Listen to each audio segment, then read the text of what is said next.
बच्चों आज जो हम पढ़ने वाले हैं केमिस्ट्री की बात करें क्लास 11वीं की। 11वीं में जो हमारे पास चैप्टर नंबर 2 है परमाणु संरचना। इससे पिछले वाली वीडियो में मैंने आपको पढ़ाया था हुंड का नियम, पाउली का नियम और अवबाव का नियम। आज हम पढ़ने वाले हैं प्लांक क्वांटम की अवधारणा के बारे में। उसकी डेफिनेशन देखते हैं, उसने क्या क्या चीजें बोली हैं, क्या क्या पार्ट्स हैं, और उसके बाद फिर इसके न्यूमेरिकल भी देखेंगे। कॉन्सेप्ट बहुत डिटेल में है, डीप में, इसलिए इसको अच्छे से समझना। देखिए तो हमारे पास है प्लांक क्वांटम अवधारणा। तो अब क्या है, प्लांक के अनुसार, यानी प्लांक ने क्या कहा, तो प्लांक के अनुसार ऊर्जा का अवशोषण एवं उत्सर्जन निरंतर में होकर ऊर्जा के सूक्ष्म पैकेट ब्रैकेट में क्वांटा के रूप में होता है। अब इसका मतलब क्या समझे, इसका मतलब है हम बात करते हैं सूर्य की किरणें हमारे पास ऊपर से नीचे पड़ रही हैं धरती पर। तो ये जो किरणें हैं, यानी अगर हम बात कर रहा हूं ऊर्जा या तो आ रही है या तो वो जा रही है, पर जो ऊर्जा का आना है या फिर जाना है वो लगातार यानी कंटिन्यूअस यानी सतत नहीं होता, यानी कंटिन्यूअस नहीं होता। कंटिन्यूअस नहीं होता, ऊर्जा के छोटे छोटे पैकेट्स के रूप में होता है। इन पैकेट्स को हम क्या बोलते हैं, क्वांटा बोलते हैं। इसका कहने का मतलब ये है, मतलब प्लांक के अनुसार ऊर्जा का अवशोषण एवं उत्सर्जन, ऊर्जा का आना या जाना निरंतर नहीं होता बल्कि ऊर्जा के सूक्ष्म पैकेट के रूप में होता है। बात को समझें, मान के चलते हैं आपके पास लाइट है जिसका डायरेक्शन हर जगह है। ये लाइट जब पृथ्वी पर आती है तो छोटे छोटे ऊर्जा के पैकेट्स के रूप में आती है, ऊर्जा के छोटे छोटे पैकेट्स के रूप में आती है। इन पैकेट्स को हम क्या बोलते हैं, इन पैकेट्स को हम बोलते हैं क्वांटा। अब हर पैकेट अपना अपने कौन होगा, क्वांटा होगा। हर एक क्वांटा एक निश्चित ऊर्जा से बंधा रहता है। जैसे मैं आपसे बोलता हूं कि आपके पास बिस्किट है, तो बिस्किट का पूरा पैकेट क्या हो गया, क्वांटा हो गया। उस पूरे पैकेट के अंदर बिस्कुट है जिसको खा के हमें ऊर्जा मिलेगी। इसका मतलब है हर क्वांटा के अंदर कुछ ना कुछ ऊर्जा निहित रहती है। तो इसका मतलब है जो ऊर्जा इसके अंदर निहित रहती है उसको हम क्या बोलते हैं, फोटोन बोलते हैं। उसको हम क्या बोलते हैं, फोटोन बोलते हैं। यानी हर क्वांटा के अंदर एक निश्चित मात्रा में ऊर्जा निहित रहेगी जिसको हम क्या बोलते हैं, फोटोन बोलते हैं। तो इसका मतलब है जो ऊर्जा यानी जो प्रकाश आ रहा है वो छोटे छोटे पैकेट्स के रूप में आता है, ना कि सीधा आ रहा है, यानी कंटिन्यूअस नहीं आ रहा, छोटे छोटे पैकेट्स के रूप में आ रहा है, जिसको हम क्या बोलते हैं, फोटोन, जिसको हम क्या बोलते हैं, क्वांटा। और क्वांटा के अंदर जो ऊर्जा निहित रहती है उसको हम क्या बोलते हैं, फोटोन बोलते हैं। तो यहां से हमारे पास एक टर्म आता है कि जो ऊर्जा है वो आवर्ती के, ऊर्जा जो है वो आवर्ती के समानुपाती होती है। अब ऊर्जा का सूत्र क्या होता है, यानी सिंबल ई होता है। आवर्ती का सिंबल यानी प्रतीक क्या होता है, न्यू होता है। तो ई समानुपाती होता है किसके, न्यू के। यानी जितनी ऊर्जा ज्यादा होगी उतनी आवर्ती भी ज्यादा होगी, या जितनी आवर्ती ज्यादा होगी उतनी ऊर्जा भी ज्यादा होगी। अब समानुपाती का साइन हटाएंगे तो एक स्थिरांक आएगा, वो स्थिरांक कौन है, एच। तो ये हो गया E equal to H nu. यहां हम एच को क्या बोलते हैं, एच को हम बोलते हैं प्लांक स्थिरांक। एच को हम क्या बोलते हैं, प्लांक स्थिरांक बोलते हैं, जिसकी वैल्यू फिक्स होती है, जो हमें याद होनी चाहिए, 6.6 इंटू 10 की पावर माइनस 34 जूल सेकेंड। ये इसकी वैल्यू होती है प्लांक स्थिरांक की, जो कि फिक्स है, आपको याद होनी चाहिए। पेपर में ये वैल्यू दी भी जा सकती है और नहीं भी दी जा सकती। तो हमारे पास फॉर्मूला क्या आ गया, E equal to H nu आ गया। अच्छा, अब हम बात करें कि ये ऊर्जा है। अगर मैं एक फोटोन की बात करूं तो कितनी ऊर्जा होगी, 2 पैकेट की बात करूं कितनी होगी, 3 पैकेट की बात करूं कितनी होगी। तो अब इस फॉर्मूले को हम ऐसे लिख सकते हैं, E equal to N H nu. तो यहां पर जो n है ये बताता है आपको फोटोन की संख्या। n जो है वो आपको बताता है फोटोन की संख्या, यानी यहां पे कितने फोटोन यानी क्वांटा आपके पास उपस्थित होंगे। 1 2 3 4 5 6 कुछ भी वैल्यू हो सकती है। तो यहां पे हम n का मान 1 2 3 4 कुछ भी रख सकते हैं। अगर मैं n का मान 1 रखता हूं तो क्या आ जाएगा, E is equal to H nu.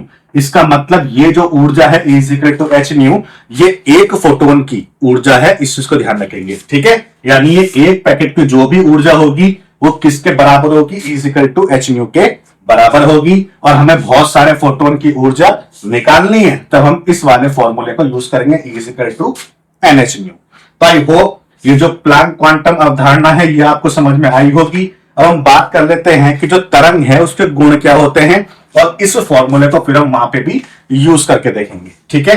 तो फिलहाल मैं इसको रफ कर देता हूं, आप इसका स्क्रीनशॉट लेना चाहो या पॉज करके वीडियो से ये सब कुछ जो है वो अपने नोट्स पे लिखना चाहो तो लिख सकते हैं। चलो अब आगे देखते हैं कि इसमें आगे क्या है।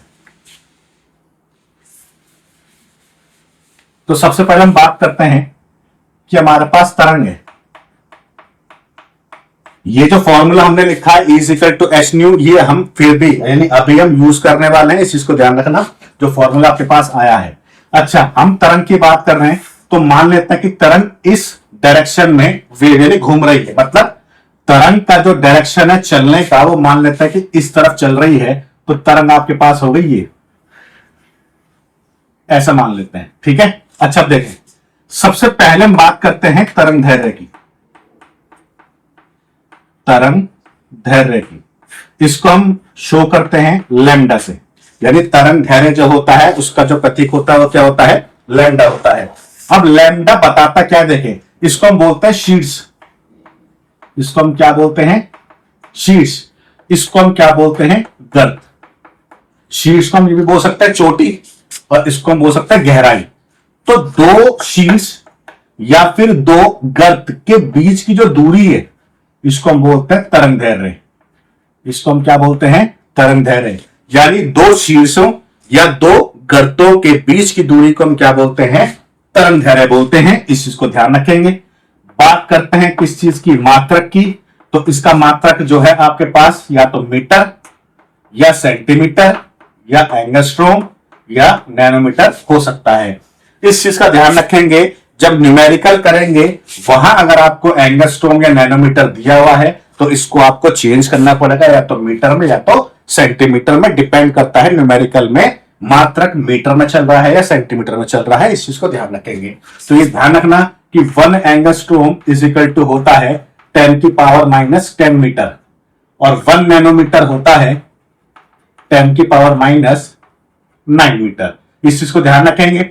मीटर सेंटीमीटर की बात करते हैं तो 1 मीटर बराबर होता है 100 सेंटीमीटर या 10 की घात 2 सेंटीमीटर, और 1 सेंटीमीटर बराबर होता है 10 की घात माइनस 2 मीटर। यह आपने चैप्टर नंबर 1 में पढ़ा होगा, यूनिट्स को कैसे कैसे चेंज करते हैं मात्रक को, ठीक है। तो ये हमारे पास पहला केस हो गया जो कि कौन है, तरंग धैर्य। दूसरा हमारे पास आता है आवर्ती।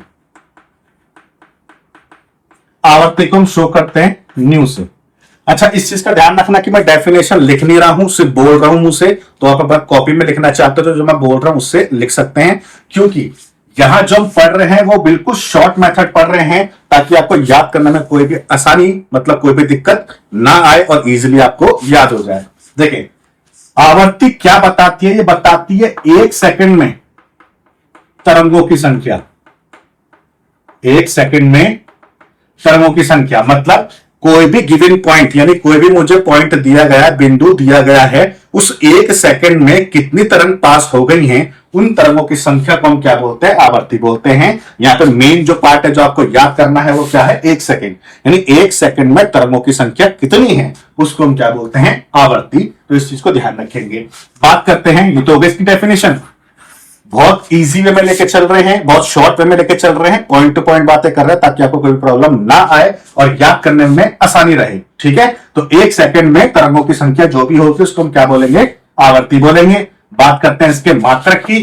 तो देखें, मात्रक आपको साफ साफ दिख रहा है। अगर 1 सेकंड की बात हो रही है तो मात्रक क्या आ जाएगा, पर सेकंड आ जाएगा, मात्रक पर सेकंड आ जाएगा। और मात्रक हम इसका सीपीएस, यानी एक तो हम एच जेड लिख रहे हैं, एच जेड को हम क्या बोलते हैं, हर्ट्स। या तो मात्रक पर सेकंड बोलते हैं या फिर क्या बोलते हैं, हर्ट्स बोलते हैं। अब एक चीज का ध्यान रखना कि 1 हर्ट्स बराबर 1 सीपीएस होता है। अब सीपीएस का मतलब है साइकिल पर सेकंड, यानी चक्कर प्रति सेकंड बोलते हैं, ऐसे इसको ध्यान रखना।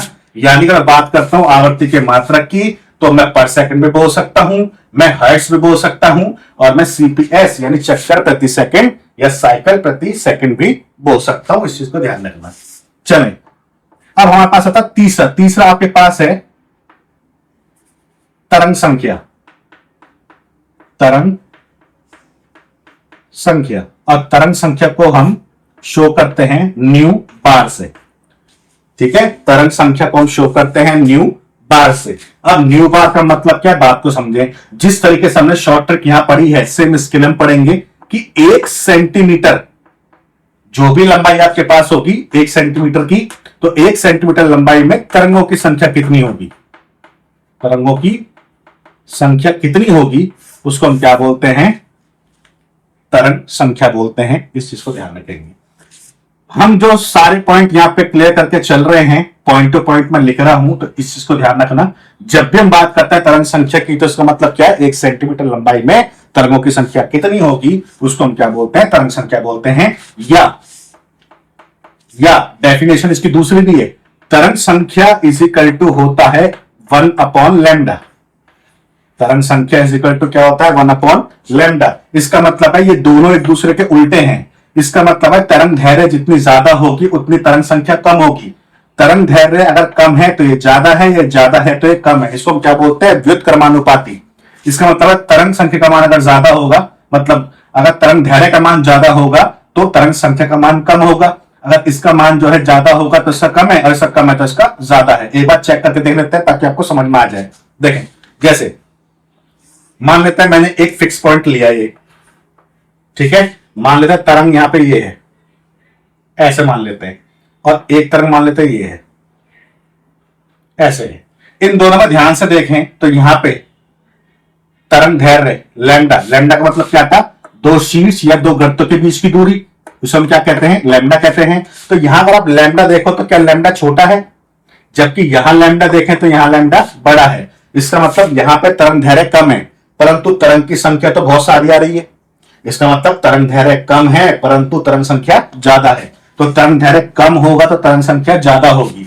यहां बात करते हैं तरंग धैर्य ज्यादा है परंतु तरंग संख्या कम है। इसका मतलब तरंग धैर्य ज्यादा है तो तरंग संख्या कम हो जाएगी। इसका मतलब है दोनों एक दूसरे के अपोजिट होते हैं। इस चीज को ध्यान रखना। तो जितनी तरंग धैर्य कम आएगी उतनी तरंग संख्या ज्यादा होगी, जितनी तरंग धैर्य ज्यादा होगी उतनी तरंग संख्या कम होगी। इस फॉर्मूले को ध्यान रखना, इससे भी आप क्वेश्चन इजीली सॉल्व कर सकते हैं। तो आई होप 3 पॉइंट तक आपको समझ में आया होगा।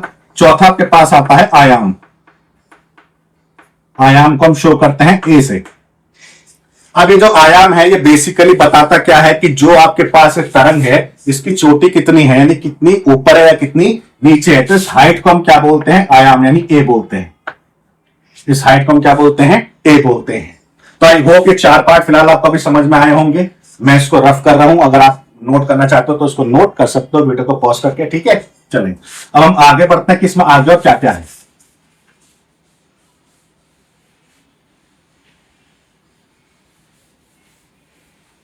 देखिए, इसके बाद हमारे पास आता है 5वां पॉइंट। एक तो हमारे पास आता है, मान लेते हैं चाल, और आपके पास आवर्ती और तरंग धैर्य में संबंध। तो यहां हम बात करने वाले हैं जो भी प्रकाश की चाल होगी, आवर्ती होगी और तरंग धैर्य होगी, उन तीनों के बीच में संबंध क्या है तो उसको ध्यान रखेंगे। तो तीनों के बीच में संबंध देखें। चाल हो गया हमारे पास प्रकाश की सी होता है, ये आपको पता ही है। आवर्ती न्यू होता है, तरंग धैर्य लैम्डा होता है। तो हमारे पास फॉर्मूला आ गया C is equal to nu lambda, यानी प्रकाश की जो चाल होती है वो बराबर होती है किसके, न्यू और लैम्डा के, जहां पर न्यू क्या है, आवर्ती है, और लैम्डा क्या है, तरंग धैर्य है। अब ये सबने पढ़ा होगा जो प्रकाश की चाल होती है सी, इसकी वैल्यू कितनी होती है, 3 × 10⁸ मीटर पर सेकंड होती है। ये आपने पढ़ाई है। तो आई होप इतना जो पार्ट है वो आपको समझ में आया होगा। अब जितने भी फॉर्मूले हमने पढ़े हैं उसको एक बार यहां पे रखते हैं, ठीक है, और क्या क्या चीजें बनती हैं वो देखें। अभी प्लैंक क्वांटम में आपने सीखा E = h न्यू होता है।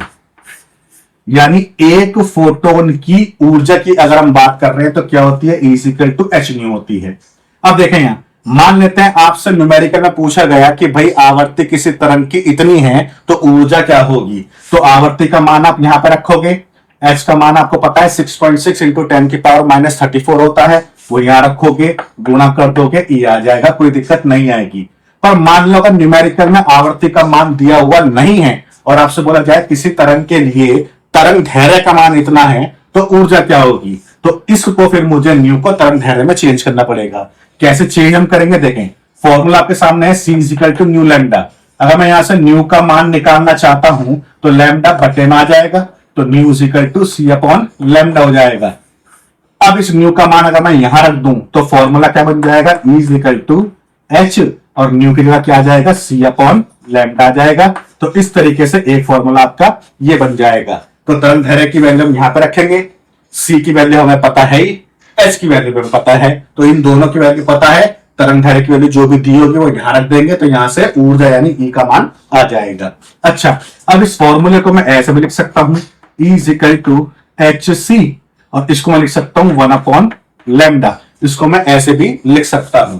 अब 1 अपॉन लैम्डा भी आपने पढ़ा है कि nu bar is equal to होता है 1 अपॉन लैम्डा, तो यहां पे न्यू बार कौन है, तरंग संख्या है, ठीक है, न्यू बार कौन है, तरंग संख्या है, तो 1 अपॉन लैम्डा की जगह मैं यहां पे न्यू बार रख सकता हूं, तो फॉर्मूला क्या आ गया, E equal to H C nu bar आ गया। तो मैं जितने भी ये बॉक्स बना रहा हूं ये सारे बॉक्स क्या है, न्यूमेरिकल करने के लिए फॉर्मूले हैं। आप इन फॉर्मूलों को अच्छे से याद करें ताकि आपको न्यूमेरिकल करने में कोई प्रॉब्लम ना आए। अब यहां से मुझे आपको जो बतानी है वो क्या क्या चीजें बतानी है, देखें एच तो जो है प्लांक स्थिरांक है, इसका मतलब है इसकी वैल्यू फिक्स है, ई के सामने कौन है, न्यू, इसका मतलब ऊर्जा समानुपाती होती है किसके, आवर्ती के, तो आवर्ती की वैल्यू जितनी ज्यादा होगी ऊर्जा की वैल्यू उतनी ही ज्यादा होगी। अब यहां देखें एच और सी ये स्थिरांक है, इसकी वैल्यू भी फिक्स होती है, तो दोनों की वैल्यू तो फिक्स है, बचा क्या लैम्डा, तो लैम्डा और ई एक दूसरे के उल्टे हैं, इसका मतलब है ऊर्जा जो है वो तरंग धैर्य के उल्टी होती है, इसको ध्यान में रखना, ठीक है, ऊर्जा तरंग धैर्य के उल्टी है, इसका मतलब तरंग धैर्य कम होगी तो ऊर्जा ज्यादा होगी, तरंग धैर्य ज्यादा होगी तो ऊर्जा कम होगी। अच्छा, न्यू और लैम्डा भी एक दूसरे के उल्टे हैं, देखो यहां से C की वैल्यू तो फिक्स है, बचा ये दोनों, तो ये जितना कम होगा ये उतना ज्यादा, ये जितना ज्यादा होगा ये उतना कम हो जाएगा, नहीं दोनों एक दूसरे के उल्टे हैं, ठीक है। अच्छा यहां देखें E के सामने एच सी न्यू बार, तो ये दोनों तो वैल्यू फिक्स है, बचा न्यू बार, इसका मतलब है इसके सामने आ रहा है, इसका मतलब जो ऊर्जा होती है वो न्यू बार के समानुपाती होती है, और आपको पता है न्यू बार लैम्डा का उल्टा होता है, वो आपको दिख ही रहा है। तो कुल मिलाकर इस ट्रिक को आप ध्यान रखना ताकि न्यूमेरिकल करते टाइम या कोई भी कॉन्सेप्ट अगर आप पे बेस्ड क्वेश्चन दिया गया है तो उसको भी आप इजीली सॉल्व कर सकते हो। इसके अलावा आपने पढ़ा है विबग्योर, आपने पढ़ा है विबग्योर यानी 7 रंग पढ़े हैं। लेफ्ट से राइट जाने पर आपको पता है कि जो तरंग धैर्य है लैम्डा वो बढ़ता है, तरंग धैर्य बढ़ता है, इसका मतलब है तरंग धैर्य सबसे ज्यादा किसका होगा, रेड का होगा, और सबसे कम किसका होगा, वायलेट का होगा। इसलिए जो रोड है रोड पर रेड कलर की लाइट इसलिए लगाई जाती है क्योंकि वो दूर से ही दिख जाती है, इसलिए रेड कलर की जो लाइट होती है उसका जो तरंग धैर्य है वो सबसे अधिक होता है। अच्छा देखें, तरंग धैर्य ज्यादा होगा तो ऊर्जा कम होगी, इसका मतलब है लेफ्ट से राइट जाने पर अगर तरंग धैर्य बढ़ रहा है तो इसका मतलब है जो ऊर्जा है यानी ई वो घट रहा है, यानी ऊर्जा घटती है। बात आपको समझ में आ रही होगी। अगर तरंग धैर्य इस तरफ बढ़ रहा है तो तरंग धैर्य और ऊर्जा एक दूसरे के उल्टे होते हैं, इसका मतलब तरंग धैर्य अगर यहां बढ़ रहा है तो ऊर्जा घटेगी, घटेगी तो सबसे ऊर्जा ज्यादा किसकी होगी, वायलेट रंग की, और सबसे कम ऊर्जा किसकी होगी, रेड रंग की। तो इस पॉइंट को भी आप ध्यान रखना कि विबग्योर में किसकी ऊर्जा ज्यादा होती है या कम होती है, या किसका तरंग धैर्य ज्यादा होता है या कम होता है। अब आपने पढ़ा कि ई समानुपाती होता है न्यू के, तो यानी आवर्ती भी इस पैटर्न में ही घटेगी, तो सबसे ज्यादा आवर्ती इसकी होगी और सबसे कम इसकी होगी। तो आई होप ये सारा कॉन्सेप्ट आपको समझ में आया होगा। अब हम बढ़ने वाले किसकी तरफ, न्यूमेरिकल की तरफ। तो न्यूमेरिकल करके देखते हैं और ये सारे फॉर्मूले यूज करते हैं ताकि कोई भी प्रॉब्लम ना आए। तो बच्चों देखें, न्यूमेरिकल हमारे पास ये 3 पार्ट हैं। सबसे पहले मैं काम करता हूं, फॉर्मूले लिखता हूं, कौन कौन से फॉर्मूले लगेंगे न्यूमेरिकल को देख के फिर हम सीखेंगे। एक हमने लिखा था जो फॉर्मूला है वो क्या है, E is equal to H nu. जब फोटोन की संख्या की बात आएगी तो E is equal to N H nu. एक हमने पढ़ा C is equal to nu lambda होता है, एक हमने पढ़ा nu bar is equal to 1 upon lambda होता है, एक हमने पढ़ा E is equal to H C upon lambda होता है, और एक हमने पढ़ा E is equal to H C nu बार। एक फॉर्मूला ये होता है। तो ये सारे फॉर्मूले मैंने लिख दिए हैं, कौन सा फॉर्मूला लगेगा फिर वो हम देख लेंगे। बात करते हैं H की, तो H आपको पता है प्लांट स्थिरांक है जिसकी वैल्यू फिक्स है 6.6 इंटू 10 की पावर माइनस 34 जूल सेकेंड। ठीक है, चलो देखते हैं। प्रश्न नंबर पहले की बात करते हैं, तो यहां पे मैं कर देता हूं पहला। तो पहले में देखें एक फोटोन की ऊर्जा, ऊर्जा यानी E, तो E का मान आपको दिया है 6.6 इंटू 10 की पावर माइनस 19 जूल। इसके बाद क्या है, उसकी आवर्ती ज्ञात कीजिए। आवर्ती यानी न्यू निकालना है, तो आपको ऐसा फॉर्मूला ढूंढना है जहां पे E और न्यू दोनों हो। तो ये फर्स्ट वाले फॉर्मूला को देखें तो E और न्यू दोनों हैं और H की वैल्यू मुझे पता ही होती है, इसका मतलब पहला वाला फॉर्मूला लग जाएगा। तो ये हो गया E is equal to H nu. तो H की वैल्यू कितनी है, 6.6 इंटू 10 की पावर माइनस 34, और यहां पे न्यू निकालना है। ऊर्जा की वैल्यू आपके पास कितनी हो गई, तो ऊर्जा की वैल्यू हो गई 6.6 इंटू 10 की पावर माइनस 19 जूल। और यहां पे जो H का मान आपने रखा है मात्रक सहित रख देते हैं। H का मान है 6.6 इंटू 10 की पावर माइनस 34 जूल सेकेंड, तो मैंने यहां पर लिख दिया जूल सेकेंड। इसके बाद यहां पे क्या बच रहा है, न्यू बच रहा है। ठीक है, तो हमने मात्रक सहित लिखा है ताकि आपको समझ में आ जाए कि वैल्यू एग्जैक्टली क्या आनी है। तो इस जूल से ये जूल कैंसिल हो जाएगा, ये वैल्यू कहां आ जाएगी, बटे में आ जाएगी, और बराबर में क्या आ जाएगा, न्यू। यानी ये क्या आ जाएगा, न्यू बराबर 6.6 इंटू 10 की पावर माइनस 19 अपॉन में क्या आ जाएगा, 6.6 इंटू 10 की पावर माइनस 34, और साथ में कौन है, सेकंड है। ठीक है, अच्छा देखें, इस वाली वैल्यू से ये वाली वैल्यू कैंसिल हो गई, बचा क्या, 1। तो ये आ गया न्यू बराबर 1, 10 की घात माइनस 34 है, ऊपर आके क्या जाएगी, प्लस के 34। तो 34 में से अब आपके पास 19 गए, तो कितने बचे, 15 बचे, वो भी प्लस में। तो 1 गुणा 10 की घात 15, और ये क्या जाएगा, सेकंड। तो ये आपके पास आवर्ती आ जाएगी। ये सेकंड जब ऊपर आएगा तो माइनस में आ जाएगा, तो सेकंड की वैल्यू -1 हो जाएगी। तो अब देखें सेकंड जो हमारे पास है वो क्या है। तो पहला वाला जो पार्ट है वो आपको समझ में आया होगा, न्यू का जो मान है वो पर सेकंड में आया, और हम पढ़ चुके हैं कि आवर्ती का मात्रा क्या होता है, पर सेकंड होता है। ठीक है, अब सेकंड देखें। सेकंड में किसी प्रकाश की तरंग दैर्घ्य 600 नैनोमीटर है, तो तरंग दैर्घ्य क्या होती है, लैम्डा। कितनी दी है, 600 नैनोमीटर दी है। इसके बाद एक फोटोन की, यानी फोटोन की संख्या कितनी दी है, 1, तो n का मान हो गया 1। तो एक फोटोन की ऊर्जा ज्ञात कीजिए, ऊर्जा यानी E निकालना है। तो अब आपको ऐसा फॉर्मूला ढूंढना है जहां पे सारी चीजें हो। ठीक है, तो E और N का जो फॉर्मूला है वो ये रहा, यानी E is equal to N H nu. अब देखें यहां ऊर्जा का मान निकालना है तो N पता होना चाहिए, H पता होना चाहिए, न्यू पता होना चाहिए। अब N जो है उसकी वैल्यू कितनी है, 1 है, वो मुझे पता है। H की वैल्यू 600 नैनोमीटर है, वो मुझे पता है। न्यू मुझे नहीं पता, क्योंकि यहां पे मान किसका दिया है, लैम्डा का, तो न्यू का मान निकालना पड़ेगा। तो ये फॉर्मूला आपके पास है, यहां से हम न्यू का मान निकाल सकते हैं। C is equal to nu lambda, और न्यू का मान निकालना तो लैम्डा नीचे आ जाएगा, तो C upon lambda is equal to nu हो जाएगा। तो कुल मिलाकर हमने क्या करा, न्यू का मान ये यहां पर रख दिया। तो फॉर्मूला क्या बन गया, E is equal to N H, उसके बाद न्यू की जगह C बटे लैम्डा। तो ये फॉर्मूला बन जाएगा, यहां से ऊर्जा का मान निकाल लेंगे। देखें एन का मान कितना हो गया, 1 गुणा H का मान कितना होता है, 6.6 इंटू 10 की पावर माइनस 34 जूल सेकेंड। ठीक है, इसके बाद C कितना होता है, 3 गुणा 10 की घात 8 मीटर पर सेकेंड। C का मान भी खत्म हो गया, बचा क्या, लैम्डा। लैम्डा क्या है, 600। अब ध्यान रखना 600 के बाद जो नैनोमीटर दिया है, क्योंकि यहां देखो ये मीटर है, तो ये मीटर कटना चाहिए, क्योंकि ऊर्जा का मात्रा क्या होता है, जूल। तो जूल बचना चाहिए, बाकी सब कटना चाहिए, इस चीज को ध्यान रखेंगे। कि जो ऊर्जा है उसका मात्रा क्या होता है, जूल होता है। तो इसका मतलब बाकी सारी चीजें कटनी चाहिए। अब यहाँ पे मीटर है तो इसका मतलब मुझे इसको मीटर में चेंज करना पड़ेगा। तो 600 नैनोमीटर का मतलब है 600 गुणा 1 नैनोमीटर इक्वल टू होता है 10 की घात माइनस 9 मीटर। तो अब ये मीटर में चेंज हो चुका है। तो मैंने यहाँ पे लिख दिया 600 गुणा 10 की घात माइनस 9 और ये हो गया मीटर। अब देखें सेकंड से सेकंड कैंसिल, मीटर से मीटर कैंसिल, क्या बच जाएगा, जूल बच जाएगा। तो इज इक्वल टू, अब देखें क्या क्या वैल्यू हमारे पास है। इसको मैं लिख सकता हूं 10 की घात 2 प्लस में, तो 10 की घात माइनस 9 में से 10 की घात 2 गई, कितनी बची, 10 की घात माइनस 7। माइनस 7 को ऊपर ले आऊंगा तो प्लस 7 हो जाएगा, प्लस 7 और ये प्लस 8, तो कितना हो गया 10 की घात 15।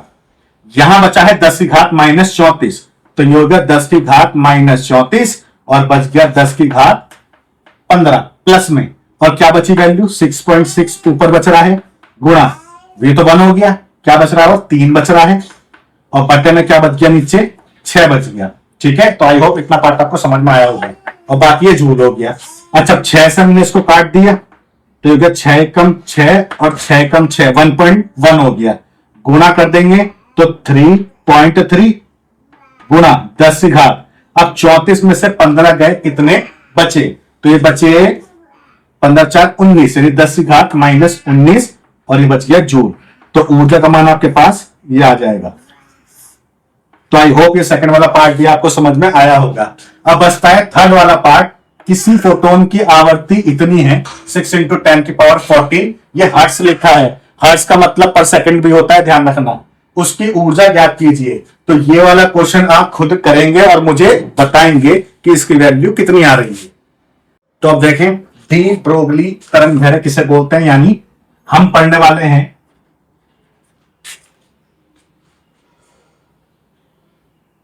तो देखें अब जो हम पढ़ने वाले हैं वो है डी ब्रोगली समीकरण। तो जब हम बात करते हैं क्लास 11th की तो डी ब्रोगली समीकरण ड्राइव करने को भी आती है या फिर डायरेक्ट फॉर्मूला भी पूछा जाता है, और फिर अगर ये सब कुछ नहीं आता तो फिर न्यूमेरिकल आने के चांसेस होते हैं। तो यहां मैं आपको पहले ड्राइव करके बताता हूं कि क्या आएगा और उसके बाद जो न्यूमेरिकल पार्ट है फिर वो देखेंगे। सबसे पहले हम बात करते हैं कि डी ब्रोगली बताता क्या है। ये बताता यह है कि जिस तरीके से प्रकाश है, प्रकाश द्वितीय प्रकृति को दर्शाता है, मतलब तरंग की तरह और कण की तरह। कहने का मतलब जिस तरीके से प्रकाश दो बिहेवियर दर्शाता है, तरंग की तरह भी और कण की तरह भी, तो सेम डी ब्रोगली ने बोला कि भाई अगर प्रकाश ड्वेल नेचर दर्शा रहा है, द्वितीय प्रकृति दिखा रहा है, तो कहीं ना कहीं फिर पदार्थ भी द्वितीय प्रकृति को दर्शा सकते हैं। तो इसका मतलब है डी ब्रोगली के अनुसार जो पदार्थ है वो भी द्वितीय प्रकृति को दर्शा सकते हैं, यानी प्रकाश की तरह भी काम कर सकते हैं और मतलब तरंग की तरह भी काम कर सकते हैं और कण की तरह भी काम कर सकते हैं। बस यहां पे इसने एक बात जो बोली है वो ये है कि जो पदार्थ होना चाहिए वो सूक्ष्म होना चाहिए। पदार्थ कैसा होना चाहिए, सूक्ष्म, जैसे इलेक्ट्रॉन है, प्रोटॉन है, न्यूट्रॉन है, छोटे छोटे होने चाहिए। तो सूक्ष्म वाले पदार्थ की हम बात करते हैं तो डी ब्रोगली ने कहा कि जो पदार्थ होते हैं जो कि सूक्ष्म वाले की हम बात कर रहे हैं वो भी प्रकाश की तरह द्वितीय प्रकृति को दर्शाते हैं, तरंग की तरह भी और कण की तरह भी। अब इन्होंने क्या बोला, इन्होंने ये बोला कि जो प्रकाश है, अगर हम बात करते हैं ऊर्जा की, तो ऊर्जा इज इक्वल टू, अभी आपने पढ़ा ई इज इक्वल टू क्या होता है, एच न्यू, और आइंस्टीन के अनुसार जो ऊर्जा होती है वो क्या होती है, E is equal to M C square होती है।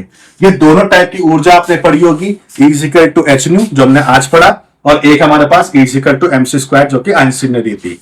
तो डी ब्रोगली ने क्या कहा कि जिस तरीके से हमारे पास ऊर्जा होती है प्रकाश के लिए क्या होती है, E is equal to H nu, और आइंस्टीन के अनुसार जो ऊर्जा होती है क्या होती है, E is equal to M C square. तो इन दोनों में हम बात करते हैं तो यहाँ पे ई का मान एक दूसरे की तरफ अगर रख दें, यानी H nu is equal to क्या आ जाएगा, एम सी स्क्वायर आ जाएगा। ठीक है, अब न्यू तो अभी आपने पढ़ा थोड़ी देर पहले कि nu is equal to C upon lambda होता है, nu is equal to C upon lambda होता है। तो न्यू का मान अगर मैं यहां रख दूं तो आ जाएगा H C upon lambda is equal to M C square.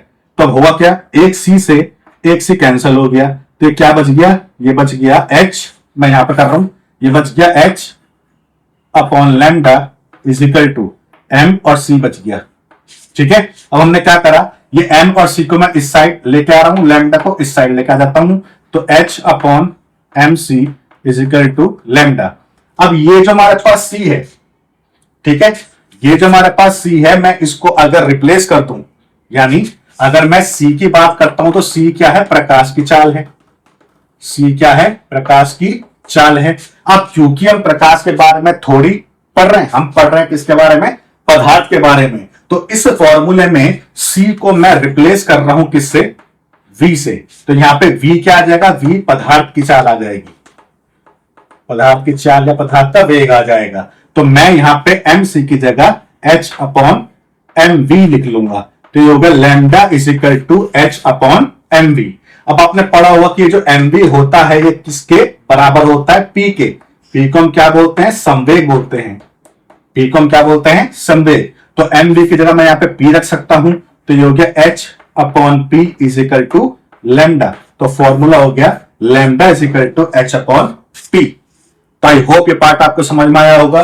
Derivation हो गई दी ब्रोगली की, और इसी को हम क्या बोलते हैं, दी ब्रोगली समीकरण बोलते हैं। इसी को हम क्या बोलते हैं, दी ब्रोगली समीकरण बोलते हैं।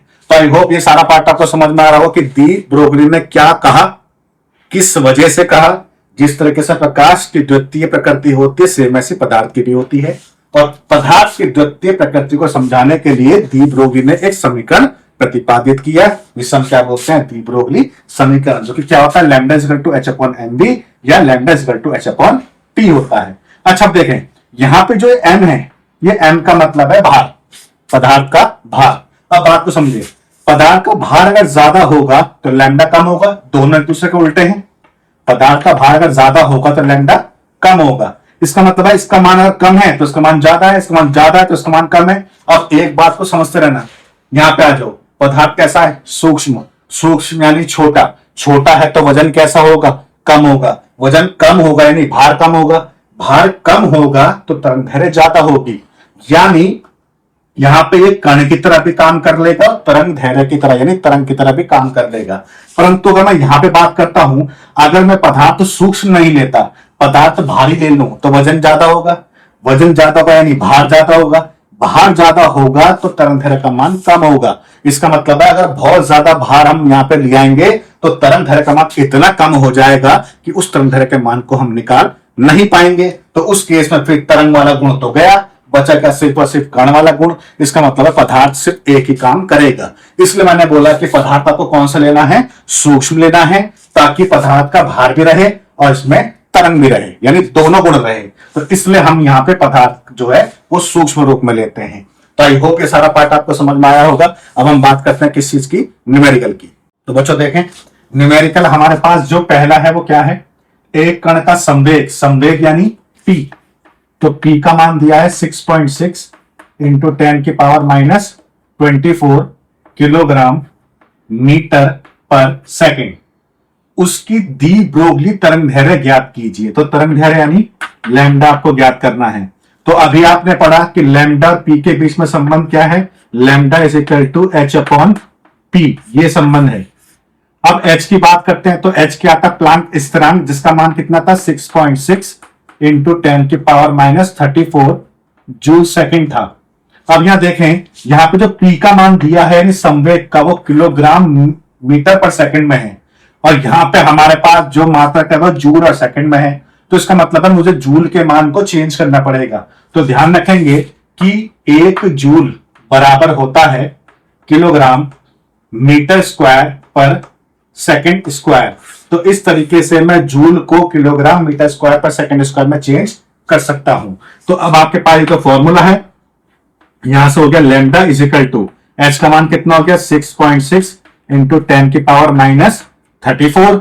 जूल को हमने चेंज कर दिया किलोग्राम मीटर स्क्वायर पर सेकंड स्क्वायर, बाकी सेकंड तो है, तो ये सेकंड हो गया, बटे में पी संवेग यानी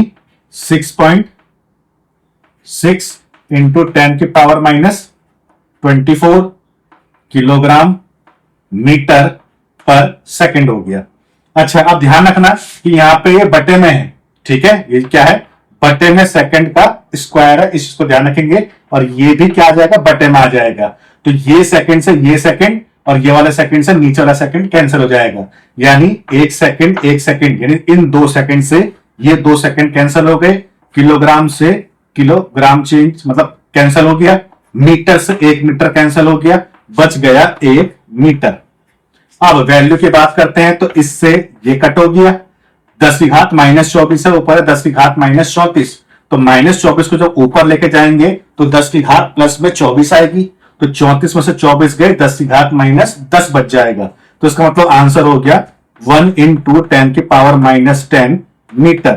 तो ये आपके पास आ गया दी ब्रोगली तरंगदैर्घ्य। और हमें पता है कि तरंगदैर्घ्य का मात्रक क्या होता है, अभी हमने पढ़ा है, मीटर, सेंटीमीटर या एंगस्ट्रॉम या नैनोमीटर। तो हमारे पास जो आंसर है वो मीटर में आया है, इसका मतलब ये हमने ठीक किया है।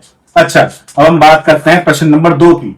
तो किसी कण की दी ब्रोगली तरंगदैर्घ्य यानी लैम्डा, प्रश्न नंबर 2, ये प्रश्न नंबर हो गया 1।